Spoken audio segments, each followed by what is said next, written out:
It's jumping and popping. Now we jopping. Yeah. What the f is that lyric? I don't know. It's jopping. Yeah. Welcome to your favorite K-pop show, DK News. Danny. David. Today we have lots and lots of Honest tea. First off, Hanso stirs up Korea again. and second we have SuperM finally debuting. And we have an oopsie of the week about Big Bang. And last but not least, we have Idol School and their inhumane conditions plus rigging allegations. And on to the happy news. First off, we have J-Hope's Chicken Noodle Soup charting in Billboard's Hot 100 at 81st. And Joker has recently released in theaters, and lonely single men are on watch because they commit crimes, apparently. According to the movie. And 80s makes a comeback with Wonderland. And I am...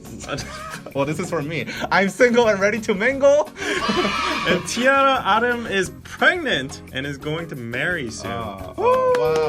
So first news, Hanso stirs up Korea again. What now? And apparently 얼짱시대's 정다은, do you know who she is? I have no idea. I have no idea I don't either, care. but 정다은 and Hanso were caught up in an issue or a scandal or whatever you want to call it. People were calling it same-sex relationship. Okay. Like Was that's that an news issue? for Korea. Hanso claimed that she was not dating with Jung Da-eun and they were just only people who knew each other, and that Hanso had like a 5-month boyfriend already. And she stated that people just want us to be like in a relationship because like lesbian and that kind of stuff is the new thing, like in Korea.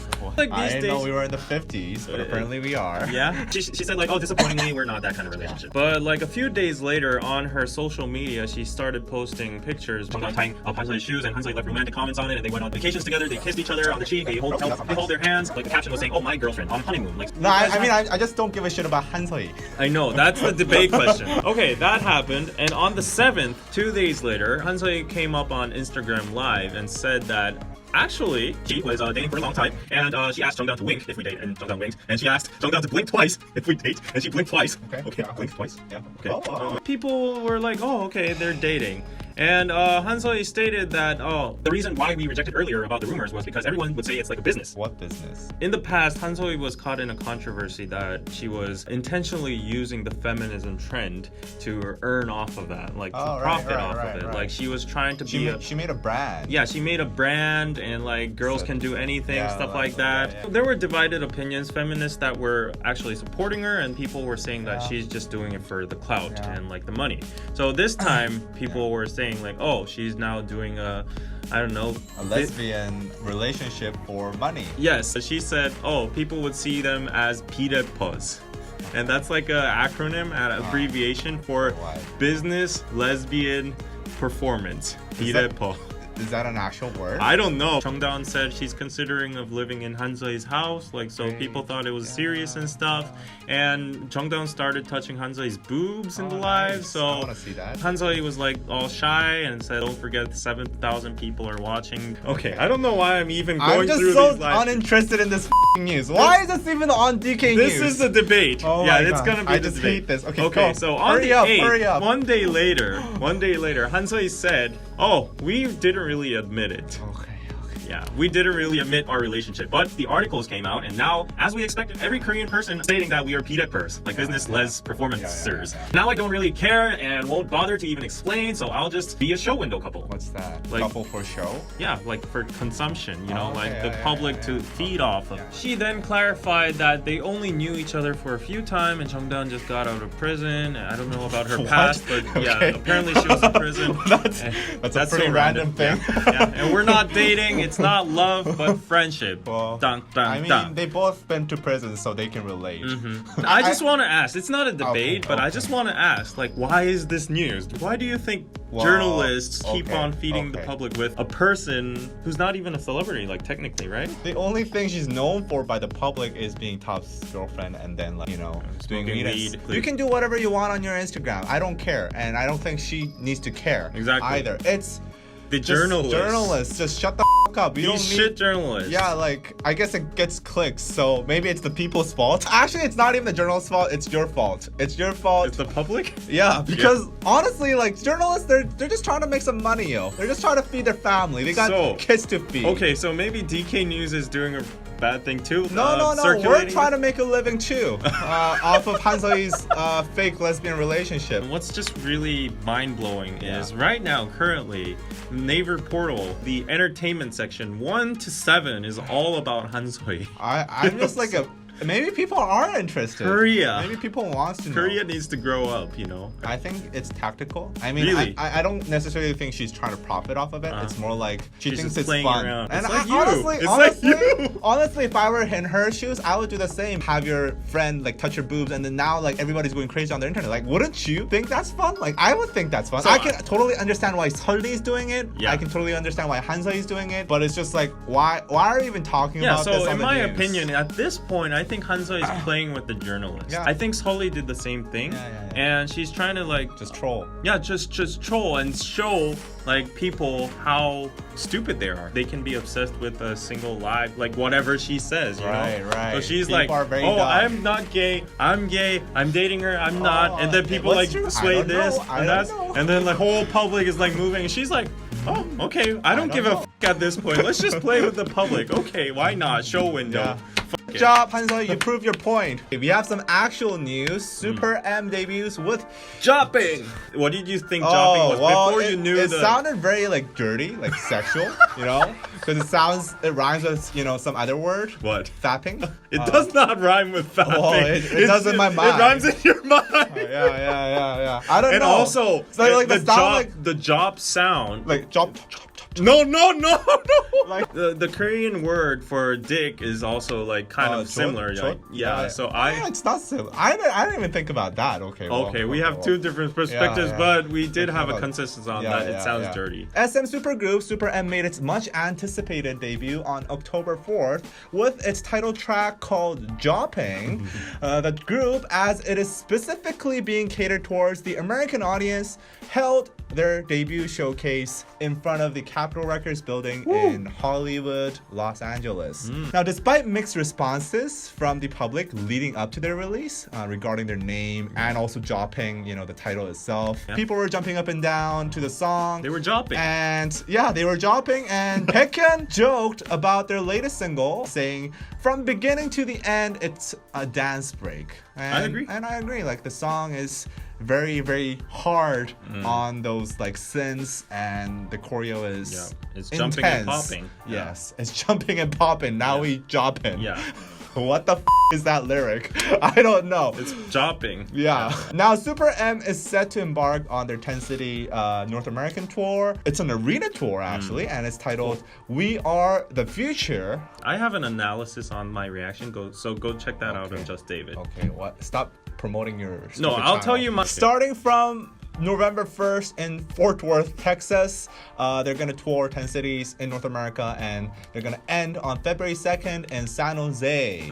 Now, they are like just about to start this US career, and they're going to specifically cater towards the US. Yes. So I want to ask you a question. Will SuperM be able to have a successful career in the United States? Of course. That's no brainer. Really? Yeah, no brainer. Why? It depends on what the standard is. If the successful career standard is BTS, then no. Of course not. But if the standard of success is just like over an average K-pop group, you know, that's in the US. They're not an average K-pop Of course. So then it's no brainer. Like they're gonna be a successful group because they have EXO, NCT, SHINee. Like even among our fans, the Ducks, even in our group chats, we can just see like all those respective group fans are uniting and paying money to go see SuperM because there's a group member inside that group. I gotta say they have to get better at naming things because Jopping, yo. Maybe they thought like cringy ass lyrics were an essential part of K-pop, but man, they need some better lyrics. I thought it was good. You thought the lyrics were good? Are you kidding me? You know how we get down jopping, cause we jumping and popping, we jopping. Step on the floor, where's the competition? Man, it's looking one-sided, up like a 747. We the flyest, a lifestyle, you should try it. I like it. It's the ultimate flex. It's not a flex. It's a flex. It's f***ing cringy. It's a flex. They actually have helicopters and tanks in the MV. I mean, if they didn't have a helicopter and stuff, that 747 stuff would be cringy, but I think it's okay.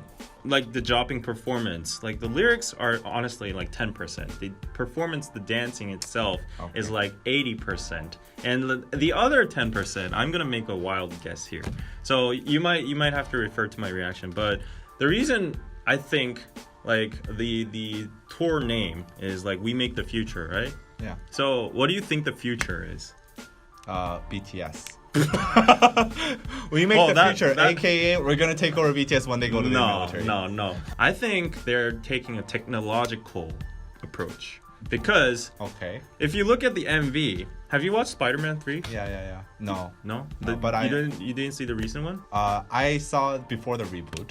Shit. No, you won't understand. If you see Spider-Man, there's like a villain that uses like numerous drones to create virtual reality, and he actually deceives the public and makes that into a whole tsunami and all that kind of shit. And that kind of tech is out there now, and I think what? That's out there? No. Just saw Spider-Man. No. It's in Spider-Man. It's not out there. No. It is out there somewhere, but. Just hear me out. But if you see the MV, they have the exact same drones surrounding them, like revolving their heads while they perform. And if you watch carefully, they make holograms and make a coliseum appear right in the middle of the desert. What that signifies is I think they're taking Kpop to the next level. They're going to engage technology, they're going to use VR tech, and they're going to do non-location-based concerts. I mean, BTS did that already at Wembley by doing like live streaming and stuff like that. But up to the next level, I think they're going to perform in the desert. No.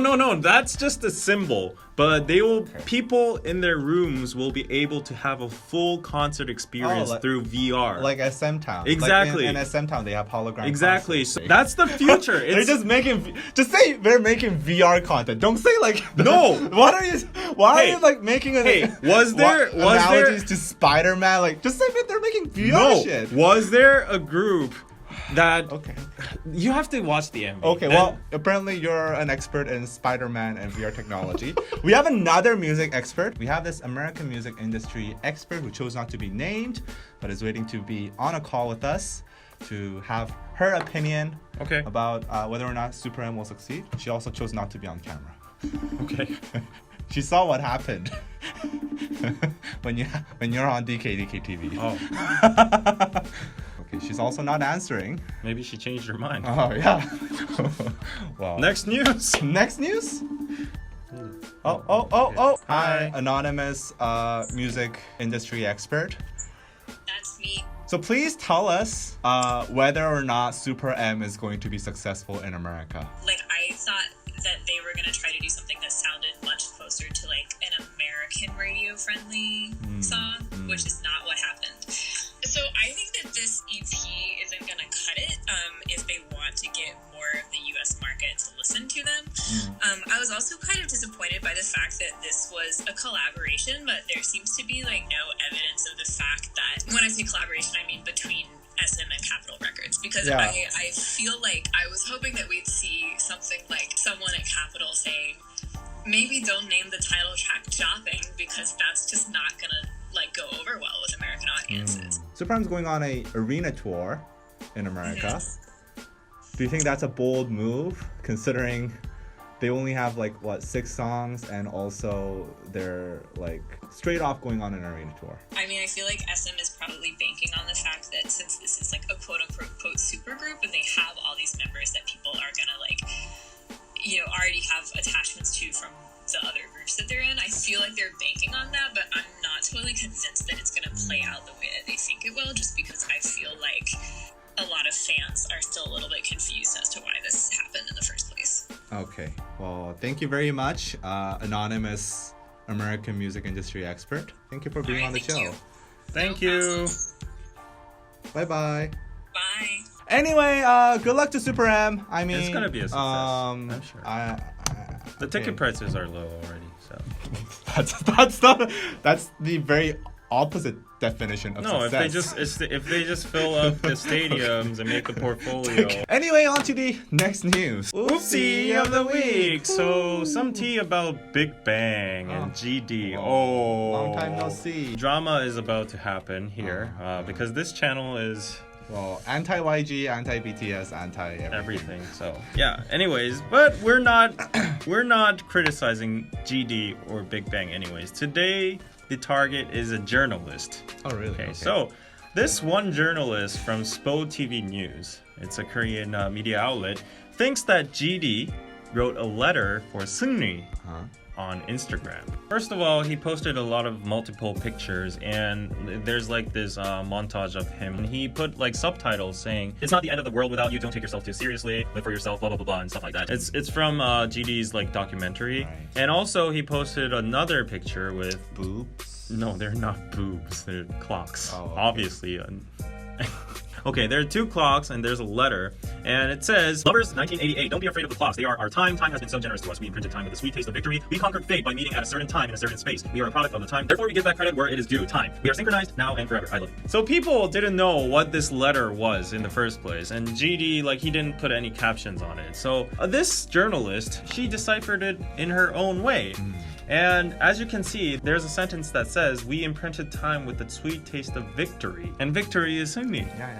So she was like, "Oh, Eureka! this might be a letter to Seungri." Like, you can match it up. Like, don't be afraid of the clocks. They're just time. They're just generous to us. And we had the sweet taste of victory. And we conquered fate by meeting at a certain time and certain space. She named this article's title, G-Dragon, right before he gets discharged from military, mentions Seungri. A very meaningful post. Seungri's sweet taste. This article got so many dislikes and hate. So actually, people did some research. And the letter, it was written by Felix Gonzalez Torres. I've never heard of him. But he wrote this to his lover when his lover got the HIV to make him feel better. And netizens were like, this journalist didn't do any research and thought it was like a letter to Seungri and made a title like that, clickbaiting. And she even did the translation wrong. She apparently saw all the feedback and the hate, corrected the article. So right now it's like, it explains that this letter was from Felix Gonzalez Torres and blah blah blah. But before that, it was a shithole and everybody was hating on it. And that's basically it. And Another non-news?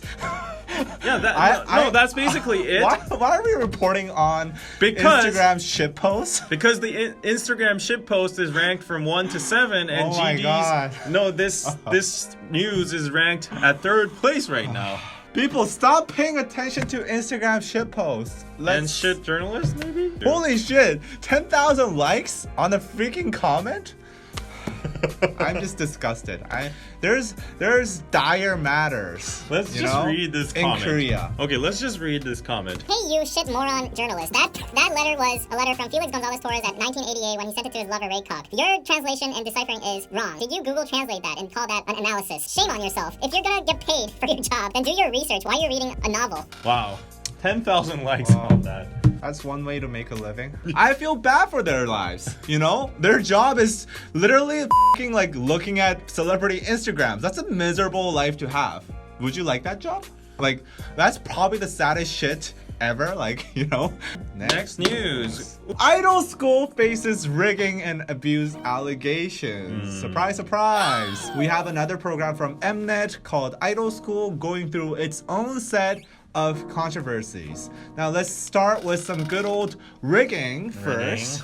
On October 7th, 동아일보, a very prestigious newspaper, reported that an unnamed contestant, A, from Idol School, has stated that 8 out of the final 9 members from Promise 9, the group that was made from the winners of Idol School, had already signed an exclusive contract with CJ ENM prior to the final vote count. I'm so mad. According to A, the trainees that would turn out to be the members of Promise 9 had told others about this fact when they started living together. She also said that 3,000 trainees who auditioned to enter the program didn't even have a chance from the beginning, as 37 of the 41 contestants that made it onto the show didn't even go through preliminary auditions. So apparently, like 37 of those spots were already taken. And apparently A herself was told initially by the producers that she didn't have to show up for the auditions to get into the show.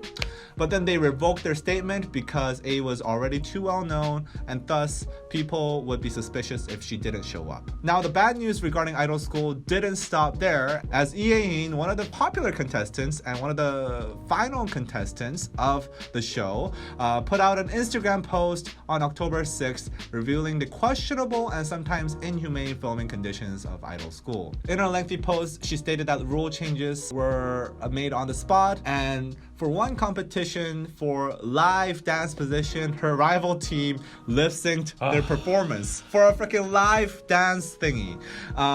And she was also dropped from the final live performance and was told by the judge that the staff were against her, so that's why she was dropped. Also, she added some comments about inhumane filming conditions. Idol school trainees all went to Yangpyeong English Village in May. Now this is in the middle of nowhere. And they never got to come out until the end of the last live broadcast day. And their phones were confiscated. Wow. Detained. They were allowed to go to the Olive Young, CJ's, their cosmetics you can't shop go out, go buy our shit. once a month. Oh, wow. There was nothing else to eat outside of the designated times to eat. They couldn't snack on things. And girls who were sick or tired and missed those times to eat had to starve. Girls who were allowed to go to school once or twice a month tried to hide food and get it into the Yangpyeong English Village thing, but they got confiscated. Is this jail? Idol jail? You know what this sounds familiar to? What? The military. Oh. Girls, guess what? This is what we all do in the military for 2 years. But anyway, the filming location was in the mountains, and it got colder as the show progressed. But the filming crew did not let the contestants out, and instead they allowed them to receive one package from their parents for warm clothes, probably. Military. This is exactly like the military. This is also part of our post. This is really long. We were unable to go to the hospital voluntarily. I know that realistically this is because there was a lack of personnel to take care of that many people, but I don't think that changes the fact that they didn't give any basic care while forcing us to continuously dorm together, just so it was easier for the staff. For 5 months, we filmed for 24 hours without even a sense of time, and we didn't even have legal rights. We didn't get any pay, and we were imprisoned there. So the military. Jail. And military. Perhaps what was most angering about her entire post, it was very long, was the fact that her contract situation was very, very complicated. She had signed with CJ during the show. However, as soon as she was dropped from the competition due to these mysterious reasons, she requested a termination of the contract, to which the company ignored. The company promised to debut her last October, so 1 year ago. They eventually didn't debut, and when she got exhausted from waiting, she asked the company to terminate their contract. No one from the higher up came to talk about this with her, and no one would tell her what was gonna happen to her future. She was eventually able to reach a mutual agreement on termination of the contract on April 30th of this year. So that's the news. Nothing new. This is so infuriating. Seriously. Really? They apparently are all idol trainees. But they were also extras. They have like their own characters made up, like 7 of them already in the producers' minds, and like these 3,000 people are just like extra props to make the show look good and spicy and tasty and make the show happen. Like CJ is under big trouble right now, and if this proves to be true, this is like a huge fraud against the whole national public, you know? It's just a TV show, man. No, it deceived everyone who was watching. It was a national show. It was faking and it was lying to the contestants mostly, and all of their families who have all high hopes on their child who have been training for 5 or 10 years just to get that spot. What would their feelings would be like after they learned that, oh, I was just a prop from the beginning. I didn't even have a chance. And what did I even do that for? What was all the detaining and imprisonment for? I'll be very honest here. Some of these things, yes, they are kind of angry. You know, like I think it's not kind of angry. Not sleeping, like that's normal in TV production. You're on thin ice. No, I'm just saying. Like, I'm not saying that's great. I'm not saying it's a humane condition. Okay. But what did you expect, girl? Like, what did you expect? Seriously? Yeah. I'm not saying like her complaints aren't valid, but I also think like if that was what you signed up for. I think the camp stuff is a little bit overblown. Okay. Blown out of proportion. Okay, but what about the selection process and That I think is a problem if that is true.